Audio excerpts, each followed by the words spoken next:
এই প্রোগ্রামটিতে আমরা left half character pyramid display করতে চাই। প্রোগ্রামের নাম বা এম ফাইলের নাম pira3.m। প্রোগ্রামের টাইটেল বা কমান্ড লাইন ইউজ করলাম লেফট হাফ ক্যারেক্টার পিরামিড। সর্বপ্রথম এর মধ্যে নাম্বার অফ লাইন আমরা রিসিভ করলাম, তারপর আমরা একটা ফর লুপ ইউজ করলাম যেটা a=1 থেকে a পর্যন্ত অর্থাৎ নাম্বার অফ লাইন পর্যন্ত কন্টিনিউ হবে এবং যে ফর লুপটা শেষ হয়েছে এন্ড ফর এই পর্যন্ত। এই ফরের মধ্যে আরেকটি ফর লুপ ইউজ করলাম যেটা j=1 থেকে i পর্যন্ত কন্টিনিউ হবে এবং যেটা শেষ হয়েছে এন্ড ফরে, অর্থাৎ এই সিলেক্টেড রিজনটা ইন্টারনাল ফরের বডি। এই ইন্টারনাল ফরটি বা ইনার ফরটি একটি লাইনে কতগুলো ক্যারেক্টার ডিসপ্লে হবে সেটা কন্ট্রোল করে, outer forty number of line control করে। এবার ইনার ফর কমপ্লিট হওয়ার পর একটি করে লাইন ব্রেক দেওয়া হয়েছে এই কমেন্টের সাহায্যে বা এই স্টেটমেন্টের সাহায্যে। এখন আমরা প্রোগ্রামটিকে রান করছি। আমরা কমান্ড উইন্ডোতে ক্লিক করলাম,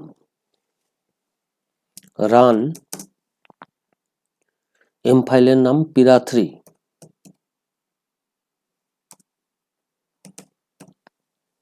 এন্টার দিলাম, এন্টার নাম্বার অফ লাইন মনে করি 5।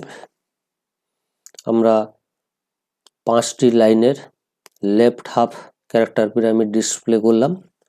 আবার রান করছি, মনে করি নাম্বার অফ লাইন 10। এখানে 10টি লাইনের left half character pyramid display হলো। এবার প্রোগ্রামটাতে ফিরছি।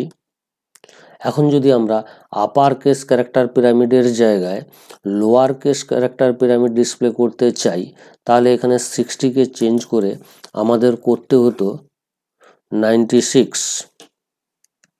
এখন যদি আমরা রান করি তাহলে দেখতে পাবো যে left half character pyramid display হচ্ছে। আমরা কমান্ড উইন্ডোতে গেলাম, রান করছি, নাম্বার অফ লাইন মনে করি 5, তাহলে lower case left half character pyramid display হলো। আবার রান করছি, আমরা মনে করি নাম্বার অফ লাইন 10, তাহলে এখানে 10টি লাইনের lower case left half character pyramid display হলো। আমরা আবার প্রোগ্রামে ফিরছি।